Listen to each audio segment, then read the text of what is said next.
What's up, guys? It is Cyclops Animations here, and today we will be talking about basketball and my experiences with it. But first, let's talk about the basic rules in it. And you might be thinking, I already know the rules.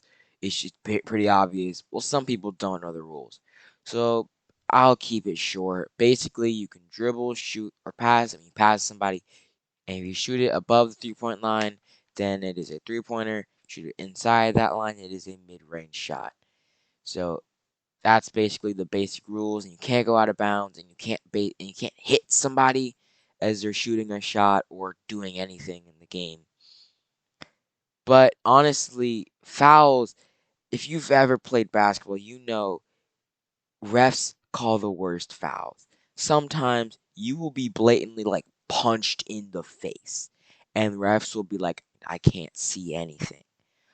But then you can literally be 10 miles away from somebody, and the refs will call you up and say that's a foul on number 24 for no reason.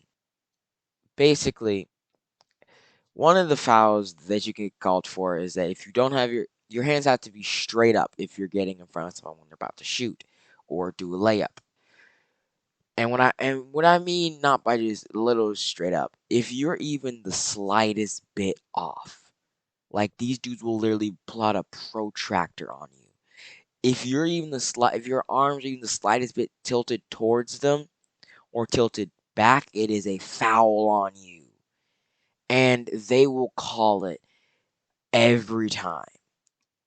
Like almost every time. It's a dumb rule that they shouldn't have. Some fouls in the game, it doesn't make sense for it to be called a foul. Like that one, for instance. And also also swiping. I don't get that. Like, if basically is how it sounds. If you like swipe at the ball, even if you don't get it or you don't even touch them, it would still be considered a foul. Crafts are like, oh, for all I know, you could have touched him. You could have slapped him in the face. You could have ruptured his vital organs. But no, you really didn't do any of that. I think it's a dumb foul, and they shouldn't call it. Yeah. But as you're playing basketball and as you've been growing and training for, you can finally join a league. Now there are different leagues. There are very different leagues. Now there's two types of leagues for just like outside of school basketball. If you're playing outside of school. If you're playing in like a fancy gym, like a big gym, then there's something called rec basketball. That's basically when everybody in that gym basically goes against each other. They're not going against other gyms or anything. It's like an in-house thing. And I remember when I played this, my team was the goats at this. You know, I mean, we were undefeated other than like one game, but it wasn't even like an important game. But we were just dominating these guys. And our coach thought it was a good idea to bring us to AAU. Basically, that is travel ball, which is when you get to play against other people from other teams. And if you guys have enough money or you guys seem to be good enough, then you can go to places like Disney and play, or you can or you can go to the Big House, which I know that's a big place here, and it's a nice place to play. It's a very nice court. So basically, what happened was when we played AAU, we were we realized that we were only really good inside of our gym. You know? Like after that I realized we were just a good team inside of our gym. Because when we played, we were beat, but not just beat, we were destroyed. Like we won a few games when I started actually playing more, when I actually played. So yeah, that's when we won some of our first games. But basically, what happened was, I remember one time we played this game. The team was way smaller than us, but the the team what we failed to realize was this team was a band of elites. This team was a band of the finest people to ever graze our 10-year-old hearts. These kids came in late, I think, and continued to absolutely destroy us. And it's not even by like 40, 50. They had 72 points, and we had 2 points.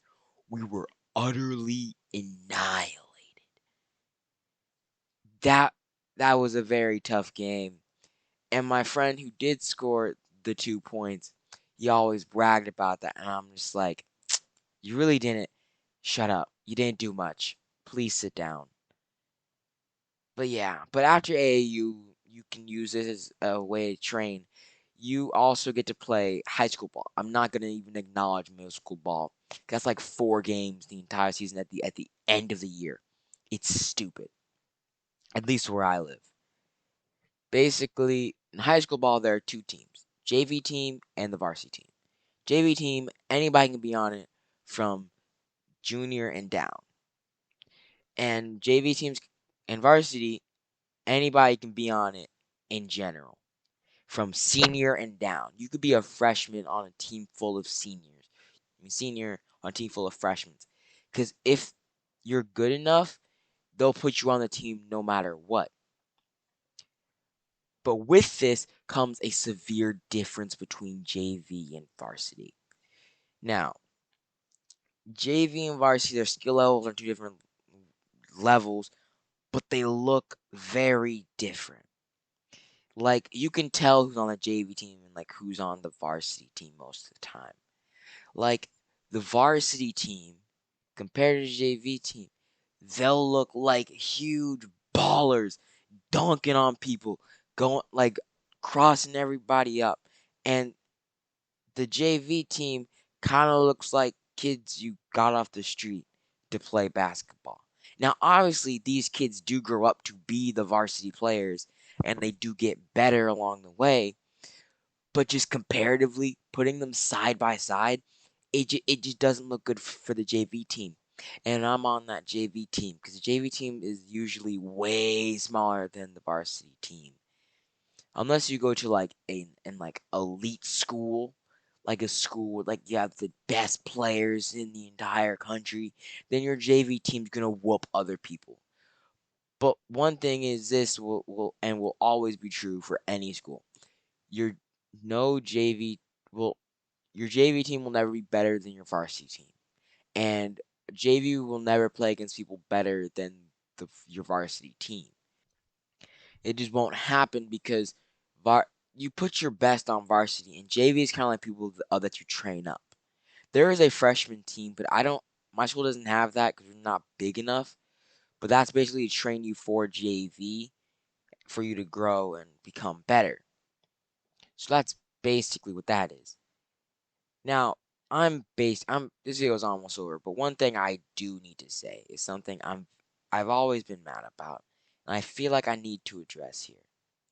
It's always annoyed me. Now, if you're watching the NBA or college basketball and you're seeing these guys do amazing things and you see a bench player, a bench warmer, he has not played the entire game, has put in it. If I see you calling him sorry, you don't understand the level you have to be at to get into the NBA, let alone college. Even if you're a bench warmer, you're still exceptionally good. You're maybe not compared to the other players, but you're still exceptionally good. It's like Sakura versus Naruto and Sasuke. Naruto and Sasuke are they're on their whole new league. Sakura, comparatively, is an ant compared to them. But she's not bad.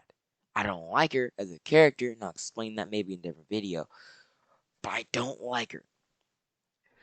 But you can't say that she's trash like NBA players.